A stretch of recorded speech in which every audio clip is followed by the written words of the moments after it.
Bowers. I studied graphic design at Monash, and but never really adapted to the change of technology when everything went digital. I just was not interested in, and my brain doesn't work with digital. It just doesn't.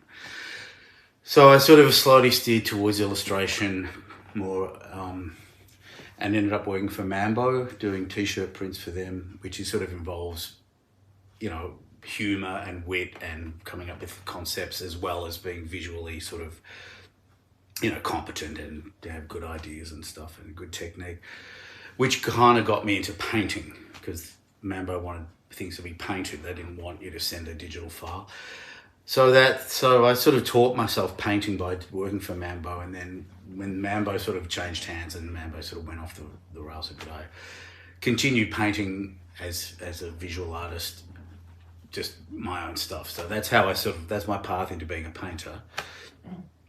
And I've always been a musician as well, starting, an original band with my school buddies and my brother back when, we just were teenagers really, and never stopped playing music since then, and just following whatever door opens, and then just keep going. And so now I feel like I've got a lot of experience under my belt, singing lots of different styles and working with lots of different genres and different people. And we've got an original band now with Alice here called Sunshine Tip, which I think is really the sort of culmination of all those years of absorbing all this music from all different directions and becoming comfortable as a writer. I write songs when I was younger, but I look back now and they were nowhere near, they were so, I don't know, I feel like I actually feel like I'm a good songwriter now, and I look back at my old songs and to me, they weren't written by a good songwriter. They might have had some good ideas, but they weren't very well completed work. So now I would say I feel like I'm a competent songwriter and musician and painter. If that when you look back on it, is it that the music side of it didn't feel very good compared to what it is now, or is it the lyrics or everything really just wasn't quite good enough. Like I think it's interesting in the visual art world. You're sort of expected to get better and better. You're a mid-career artist, and then you're meant to sort of. Whereas music, like the music industry, like you finish. If you're not a star by the time you're 30, then you, obviously you were no good. So they're just looking for the next thing. But I think musically, it's just the same. You actually, the more you play, the more you learn, and the more you practice and know, and the more you practice your art, the better you get at it. And so I look at my songs from back then, and I thought they were good at the time, but I think maybe deep down I knew they weren't good enough, even though I kind of thought they were at the time. But I don't know if I could have done any better at the time. I don't think it was a matter of trying harder. Just didn't have the 10,000 hours. Yeah, the 10,000 hours. Yeah, the classic thing. Yeah. Speaking of 10,000 hours, I think I've done 10,000 hours of cooking. I think I've got the cooking. Yeah, actually, that is worth mentioning as part of your creative work. Yeah, for sure. Dave cooks every night and with great pleasure. But you don't just cook every night. You also make salami, and like you are doing the beautiful kind of creative cooking work as well. Yeah, that's true too. I do look very much at cooking as art, the way I look at music and the way I look at painting or drawing. To me, it's the same kind of thing, really. Colours, blending, textures, gardening, too. Which is quite a creative pursuit as well, I think. Yeah. So I love that. So if I was to say, this is Dave, he's a creative muso, artist. I actually think everything I do, I look through a creative sort of lens at it. It's not just pure I mean, I don't know how else to look at anything anyway, so I don't know how other people see the world. Yeah. Thank you. Well, the cat wants to join in. Come on, Libby. Cat's fine. Here we go. Hey. And you, Alice? Yes, so at the moment I'd say my main creative work is in the band with Dave. We should really turn that phone off. Anyway, playing cello and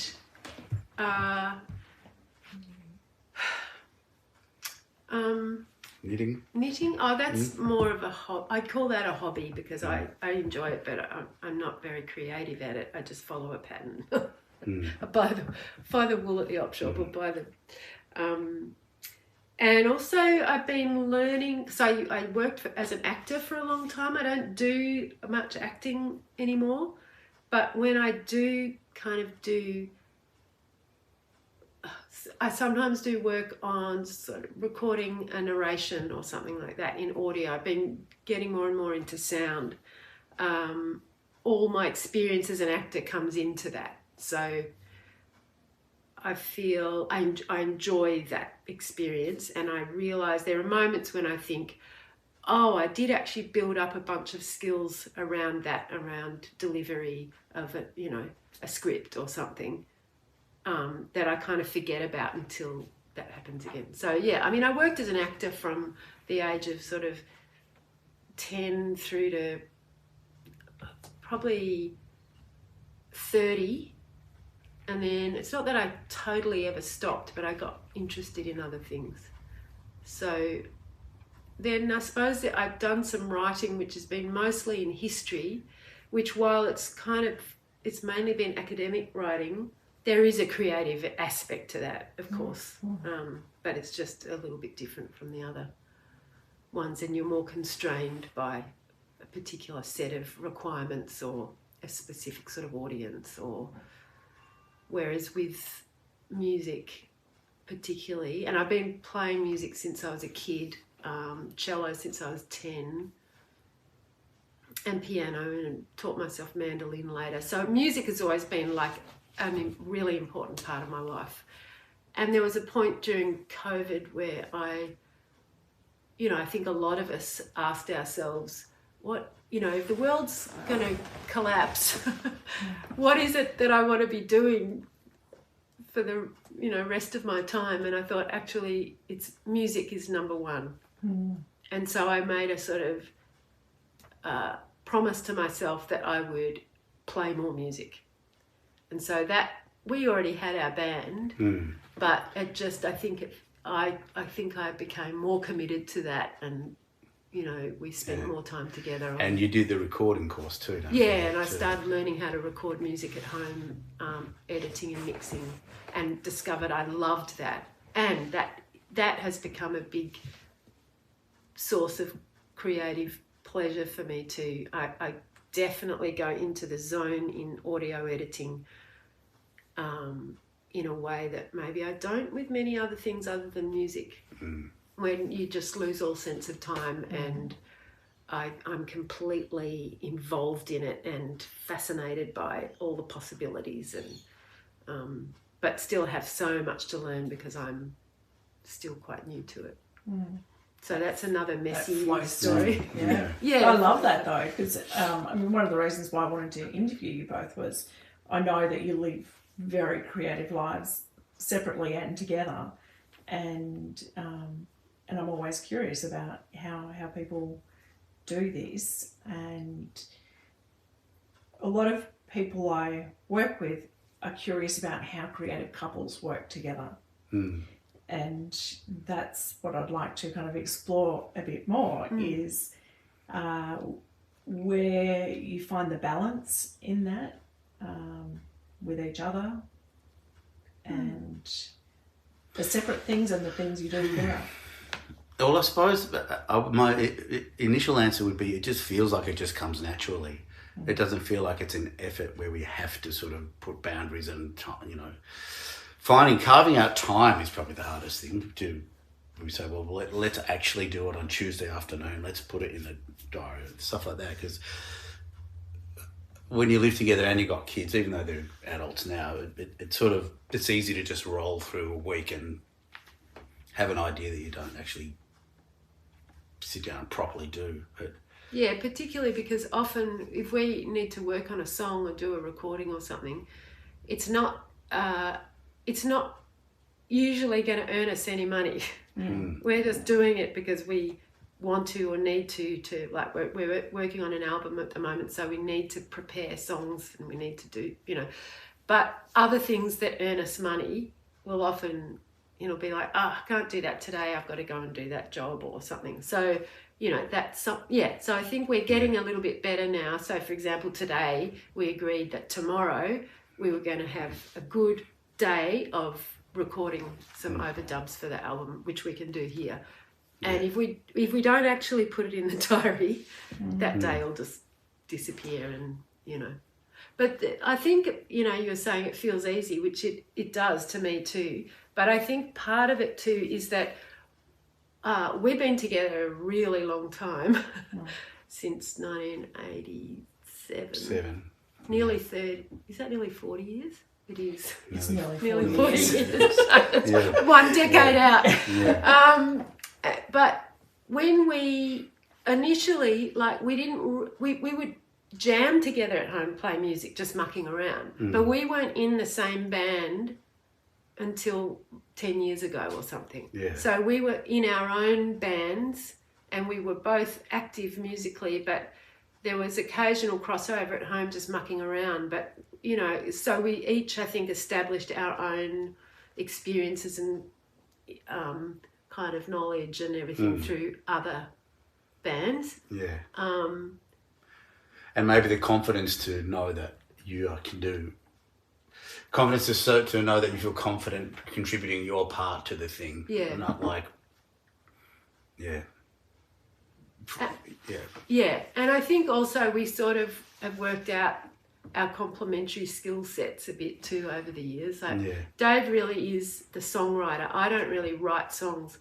I think I'm good on sort of, coming up with, cello parts, and we talk about arrangement and dynamics and, let's slow it down here, or or let's or it might be, that bit goes do we too repeat long. this or not, or those sorts of decisions. So I think that makes it simpler. Also, there's two other people in our band. One of them, Dee, who has been in the band from the beginning, so from 10 years ago. I have known since I was a little kid, and we've played in a few bands together. And so that, when we come together to rehearse new songs, that feels easy too, because it's been going on for so long. So I think in some ways, I don't know, I just think there's some of the elements that make it easier to... One of our neighbours, we won't name names, recently said to Alice, how do you and Dave work together? Do you drive each other crazy? I said, well, not really. No. So sort of on an emotional and creative level, it feels very easy and natural to work together. It doesn't feel like it's it doesn't come with any sort of we don't have to fight or anything. We've never been fighters anyway. No. Like we're both pretty... We're both lovers, not fighters. It helps. But it is a question that does come up a lot with creators. How do other people, if they have a partner who is creative, is there going to be a kind of total war between who gets to go, who gets to kind of take up that space creatively? Because it can sometimes feel like it needs a lot of space, especially if you get into that flow state and, no one's going to be fed because you're deep in a painting or... Yeah. I think, maybe because we've both been doing it in some form, either separately or together, since we were teenagers or whatever, that we've always understood that the other might have a time like that. So if Dave's getting ready for an exhibition, there'll be a few weeks where he will just disappear into the studio. He'll usually still come in and wants to cook as a break from that. But we know the patterns. So it's like we'll say to each other, I'm going to be working on this intensely for the next couple of weeks, just so you know, I'm going to be... Yeah, and Alice actually reasonably regularly is overseas working, or interstate or something, working for a few weeks or something. So that's just part of what we know is what our lives are, you know. But there's no territorial sort of battle over who wrote what bit, or don't change that bit, that's my best bit, you know, or you sort of you have to be willing to let things go. You just go, look, that bit, I'm trying to force it into the song, but it just doesn't work. It's interesting because I also work creatively as a visual artist with a friend of mine, Nick Morris, and we paint canvases together, and that's a whole different thing, because you're literally painting over somebody else's stuff. Wow. Or, you know, crossing something out. And our paintings end up kind of wild and ragged and mad. Yeah. But we sort of negotiated that pretty well too, you know. You have to have good humour, and you have to be willing to let go of stuff, you know. You can't be precious about every little bit, you know, that you wrote, you know. I'm curious about this, like painting together on the same canvas, because I think that's slightly different to composing and performing. How did you go into that relationship to go, hey, why don't we just try painting together? Well, I think with the Basquiat and Warhol did it. And I think we saw that film and we thought, well, let's do that. That sounds like fun. And kind of we approached it with the idea of it would be fun. And we have very different styles too. Like the guy I was painting with mainly was doing silkscreen printing, so images, logos, stuff like that. And I was all hand-drawn wild sort of colours and stuff like that. So there were two very different elements. So we could work together. I think it'd be different if we were both using the same mediums, or if I was silkscreen printing as well. I think that would be a totally different thing. But it's I think the thing with the thing with the songwriting is it's a different thing, because you can always keep that bit and put it into a different song if there's a bit you like. But with painting, it's painted over, it's gone. But I can give you some images if you want. Yeah, that'd be really good. If that helps. Definitely. Show you what our paintings were like. We don't really do it anymore. We just ran out of time. He lives down in Torquay, and it was just too hard to keep driving backwards and forwards, and other things took over. Do you have a routine for your creative work? No. Not really. There's there's kind of a general pattern. Yeah. Is that I will come up with a song. I get to the point where I would think I'm ready to bring it to the band, and Alice and I will sort of nut it out, and then when I think it's in a good enough shape for that, we'll send just a rough recording and a sheet to Dee, so she knows what the song is, and then then the three of us will get together and work it out. And some songs come together pretty quickly, but others, some we've been working on for years. They take years, and I keep changing them and meddling with them like a mad professor. And then putting we it think back we've got in the it laboratory. all worked out, and then we'll have a band practice, and Dave goes, "Well, I've decided I've cut out this whole section, or I've got this whole new section." It's like, but usually it does mean a better song. It's just that we have to accept that It's never quite complete until we record Until it. you record it, then it's done. Then you can re-record it differently, but usually once we've recorded it, pretty much we keep playing it in that way. Yeah. Yeah. But if there's something in a song that just bugs you every time you play it, you go, it's just like a dripping tap or something, you just can't ignore it. I've just got to fix that. Next time you play it, and then you play it over and over again, and you go back to old versions of it, and then you think, what? Sometimes you really can't work out what the problem is. Maybe it's like somebody, doing a racing car, and there's one little thing that doesn't work, and you have to pull the whole car apart to find that noise that's giving you the shits, and you can't. You'd think it'd be easy with a song. Come on, it can't be that hard. But sometimes you really can't work out why it's not quite working. There's something not quite hanging together here.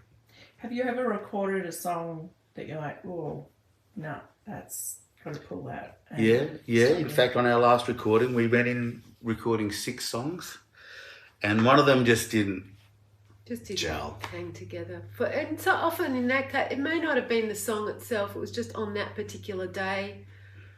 The tempo was not quite right, or we just weren't quite in it. Yeah, and then we were working on it and trying to patch it up and fix it. And I just, at some point I said, let's just admit that this one just... Yeah. We'll do it, save it for later. Let's focus on the 5 songs that we did well.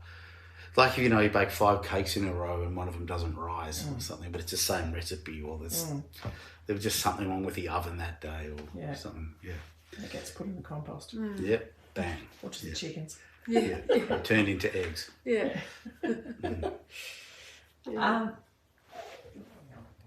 Who, what, or where do you get your inspiration from? Oh, there's no simple answer to that. Sometimes you'll have an idea that will... Well, I'll just give you one example. The song we're working on, which is going to be our next single, it's called Brooklyn Wind. And I was watching Brooklyn 19 with the kids, and I was thinking, Brooklyn 19, I wonder what the postcode for Brooklyn is here. And you could do a song called Brooklyn, it's 3012. Brooklyn 3012 I'm going to write a song about Brooklyn as a bit of a Brooklyn. And then I thought, and then I started thinking about writing a song about Brooklyn, and I thought, because I'm from the western suburbs and I like to write songs about the sort of landscape and places around here. And I thought, what's the specific about Brooklyn? I was driving through Brooklyn and that wind, that stinky wind. For those who don't know Brooklyn, who might be listening to this, everyone knows it. It's and very industrial. It's from the tip, it's from the tannery, it's from the abattoir. It's this heady blend on a westerly. And I remember playing footy in that wind when I used to play for St Albans, and used to play all those teams along the river, Seddon, Yarraville, Spotswood. There was a whole strip of them, and they all were in that wind. And it's a westerly, and it's winter, and it's blowing in. And anyway, so I thought, well, I'll write a song about the Brooklyn wind. So that's how that idea started, with me just watching Brooklyn 19. And then you think about Brooklyn, and then you're right. Then the imagery comes from Brooklyn itself. The trucks, the tannery, the creek, Corroy Creek, I think it is, and the landscape, and you just sort of immerse yourself in that, and then the lyrics sort of come, and other times, you might have a really nice melody, a really nice chord progression and stuff, but you've got nothing. It's not about anything. So you then have to go hunting for something to write it about. And sometimes it might be a particular phrase that has to have the right syllables in the right order for it to work. The song off our EP, Carolina, was one of those songs. I had that la da da da, la da da da, and I just couldn't think of a word that fit there. Da da da da, and I'd walk around for months and months. What word can you go in there? Melanoma. pizzeria, cannelloni. It's got to be something that fits. And then I thought, well, Carolina, that fits nicely. And then I started doing some Googling Carolina in America, the state. Maybe something I could write about something that happened there, a mining accident or big. And then I thought, and then nothing really came up that inspired me. And then I remembered a girl I'd gone to school with. Her name was actually Caroline, but I thought she'll do. I'll base the song on her. And the interesting part to her story is that she was the doctor's daughter, and they lived in a 2-story house. Okay, Now, out in St Albans, they weren't 2-story houses. I look back now, I think it was just an A-frame. But anyway, at some point in secondary school, her father sent her off to probably a posh private school, and she was gone for a few years, and then when she came back, she just kind of had this sheen about her that the other girls didn't have. You couldn't hardly tell. It's almost like her school dress was tailored differently or something like that, or she just had better shampoo, or there was just something about her, but she hadn't really changed that much. She was still like one of the tough girls and smoked and all that kind of stuff.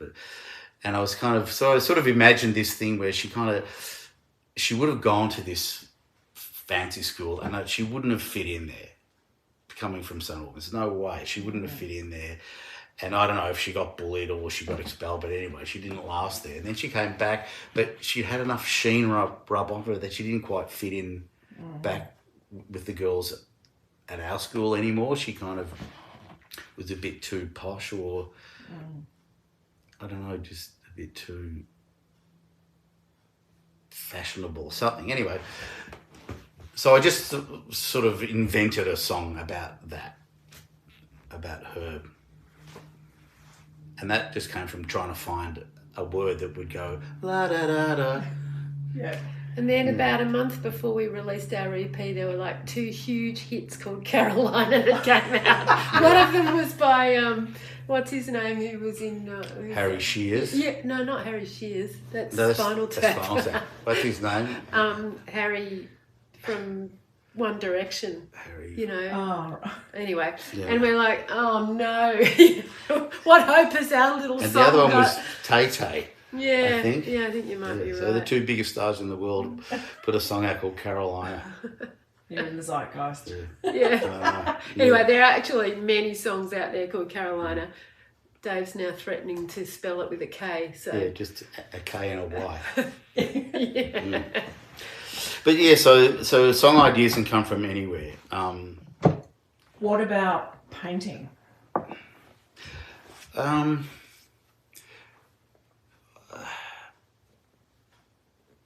Painting is a bit harder, like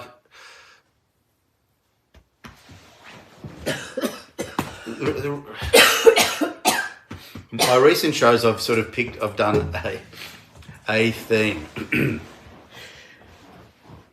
try to find something small and overlooked and beautiful and sort of celebrate that. So my last show I did a whole lot of paintings of, the souvenir teaspoons, the old, and I just took those images and blew them up rather large, and then basically just copied them exactly as they were, just presented them. So that was like a single idea. Then I do like 12 or 15 of those. It's sort of different from songwriting, where I think that my challenge now with my art is to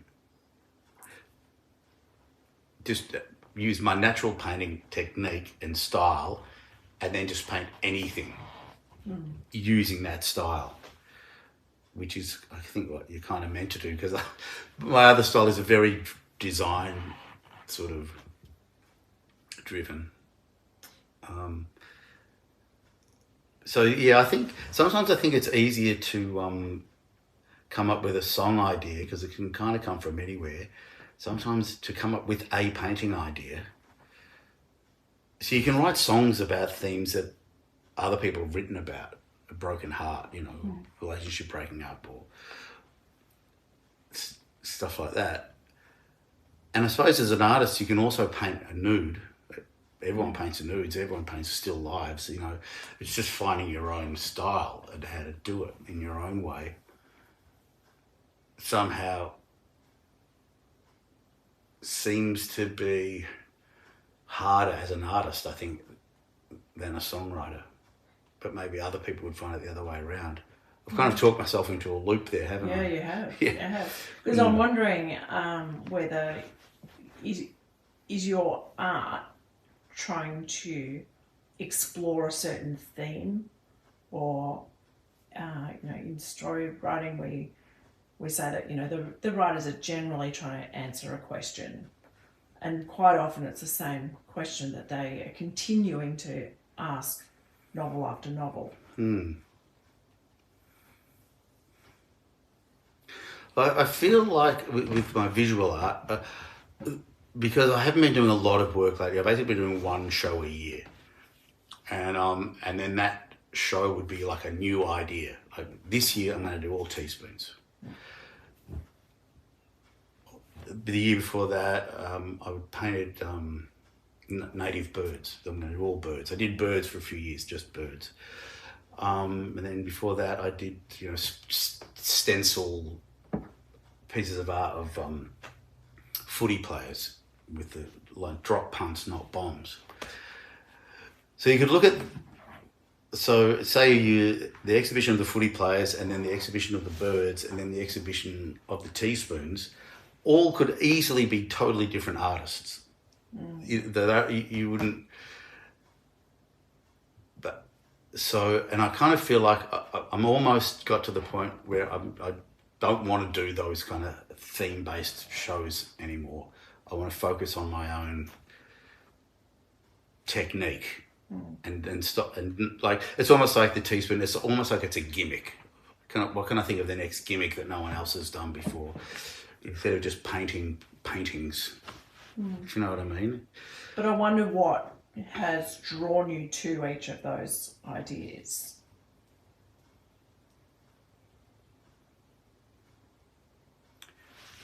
Well, if I just focus on the teaspoon one, I just think they're really quite beautiful objects. The old ones, you know, with the enamel and the steelwork. They're like everything else. Everything's been uglified. Then those printed off a computer or a blob stuck on it. Just, and I just thought, oh, that's a really underappreciated, beautiful little art. Someone actually decided, in this tiny piece of steel, I'm going to represent, you know, Kuma, yeah, or Terang, you know, and you know, there's a hill, there's a cow, there's a thing, and some of them, the landscape ones are really beautiful, like it, and they'd used strange colours too, like mauve sort of cliff, and anyway, so I just thought it'd be nice to just blow them up really big and have them as large pieces of artwork. So that was a pretty simple. It's idea. almost like the lost things or the forgotten things. Yeah. It's sort of, I kind of like it that it's unpretentious art. It's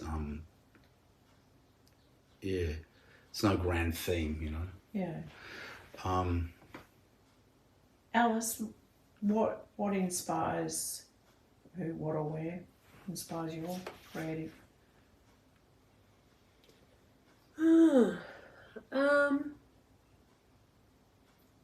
Yeah, that's actually really hard for me to answer. I mean, I think when it comes to music, I really like improvising and just making stuff up on the cello. But, and I'll do that happily. Like Dave a few years ago bought me a loop pedal, and I just thought I'd gone to heaven. Like it was, you know, lay down a drone and then just make up some stuff over the top and then make another layer. But often it wouldn't necessarily have a song structure. In fact, it never has a song structure. I've never been a songwriter really, and I just sort of like to follow some musical thread and see where it goes and try different harmonic sort of structures and things, but it's not, I'm not going, all right, I need to do, you know, verse, chorus, verse, you know, bridge, etc. So I often will create something, but then it's not really anything. It's just it might sound nice, but it's not like something you would release, you know. So what's been nice about when Dave brings a song is that I have something to bounce off, or something to kind of within which to contain some of those sorts of ideas. And so I guess, you know, you sort of provide a structure, and then I can go, oh, that I'd like to try this here, and that might go here. Yeah, and that's something that we want to do more of too, with you, with the loop pedal. Yeah, like maybe start with one of my loops, and then Dave can go, all right, I'll take that and turn it into something. So that's something that we talk about doing. And then as far as other sorts of projects, I do a lot of work in oral history, and I've been actually quite inspired in recent years to make things using oral history, and this is still something, a work in progress, that I haven't really got to where I want to go yet. But I've become aware from recording oral histories for many years that there's this gold mine in all of the collections, library, oral history collections, archives. They're just sitting there, you know, these stories that people have. And I started thinking about how could I help pull these out of the archive and send them out into the world in a form that people might actually listen to them, because most people won't go and listen to a 12-hour interview with someone they've never heard of, you know. So that's something that continues to feed me in various ways, and I sort of keep thinking about, what can I do with that? Can I take that somewhere? So that's something that I know, because I continue to do more interviews, I'm sure that will continue to be a source of inspiration. But what I actually do with that is still something I'm figuring out. But that's the kind of play stage of it, isn't it? Yeah. And also that act of interviewing people, I find, you know, and even, like, I don't know, you probably experience this yourself because you're doing all these interviews, but I find because I spend a lot of time listening to people, I'm quite happy just sitting there and listening. Like, I've developed a strong listening habit. And so if I'm in a car with a taxi driver or something, like, I had a really great conversation with a driver the other day who told me about his wife who died when she was 41, and he was left with their 5 kids. And, you know, but this was a 10-minute drive, and it was sort of, somehow you realise that you've developed a thing where people will feel comfortable to talk. And that's something really precious, and that I doesn't always happen, but there are just those moments where you feel, oh, this person has let me into an important moment in their life.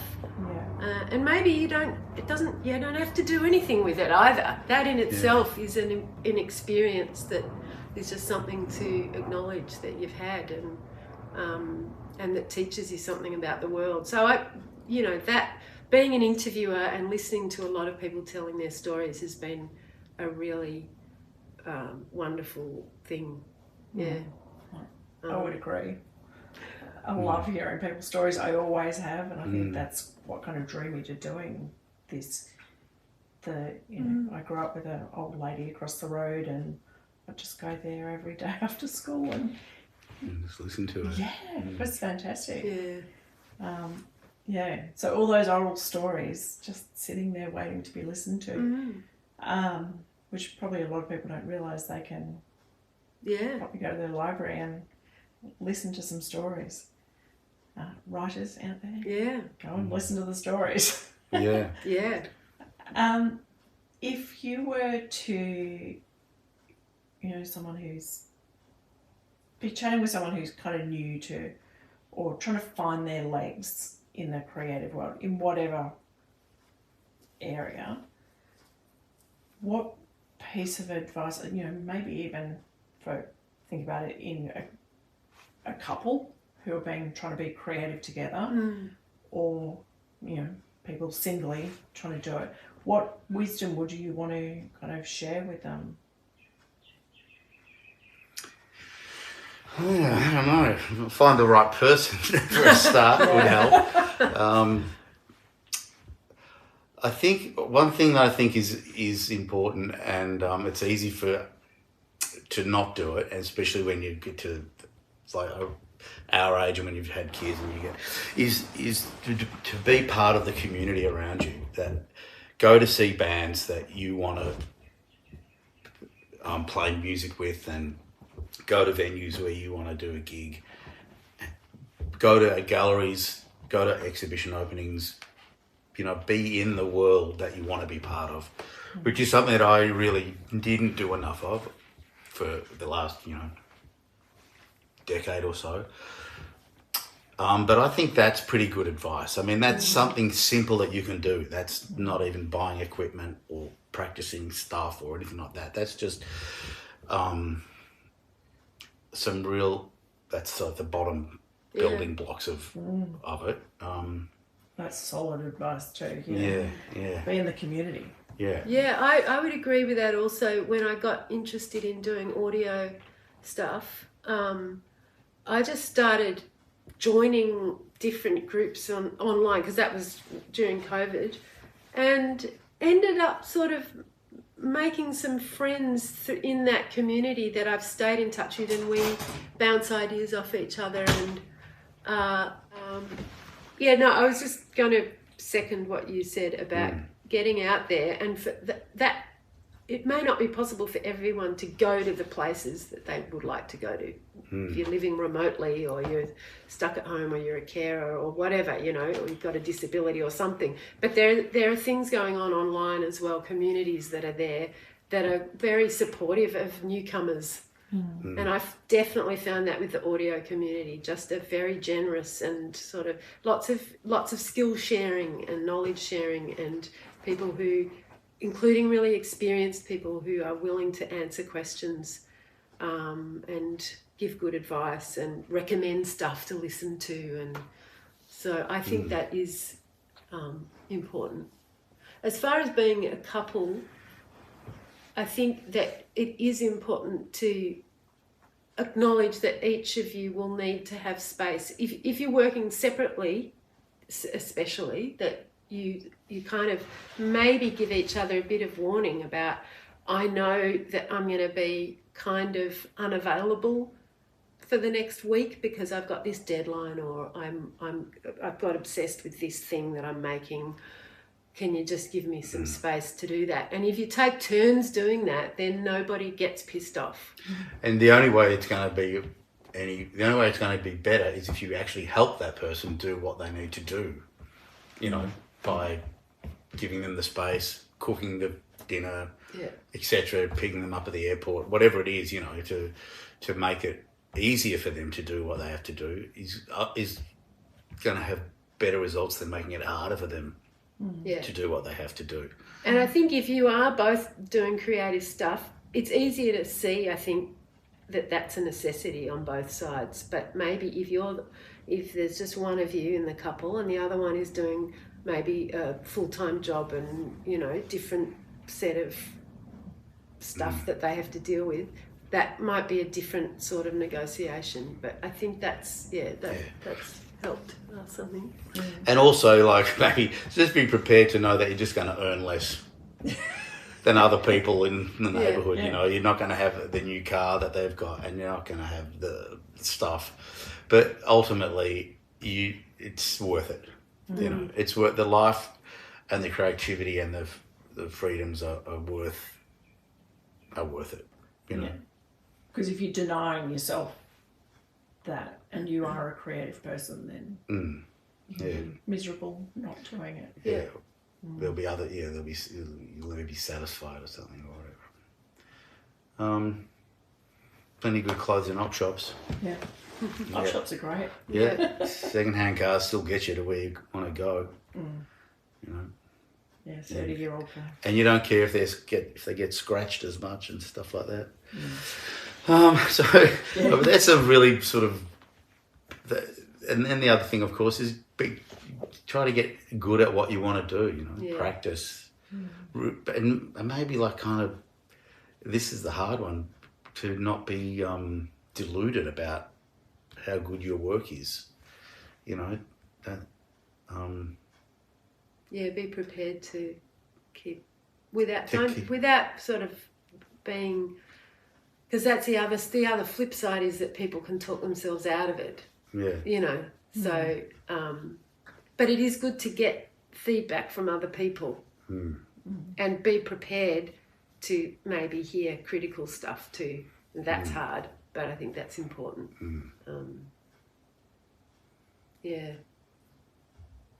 What is home for your creative work?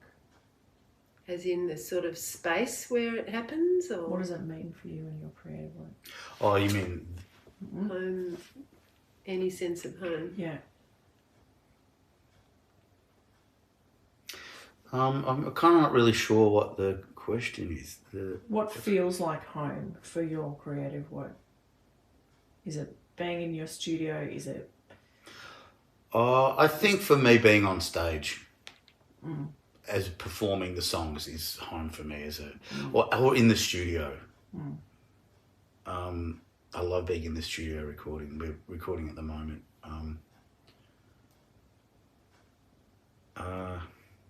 But really, I think on stage to a live audience,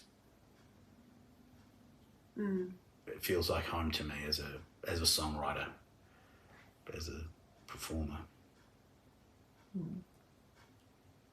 Yeah, I was going to say, just when it comes to music, just wherever the cello is, like if I've got that, it doesn't really matter where I am. I mean, ideally it's with people that I want to play music with, but the actual space in a way is secondary to the fact of having the instrument and being and having an exchange with other musicians, whether it's Dave and Dee and Al, or whether it's other people that you might happen to sit down and play some tunes with. That's the other thing that, the interaction with other musicians as part of the live experience is great.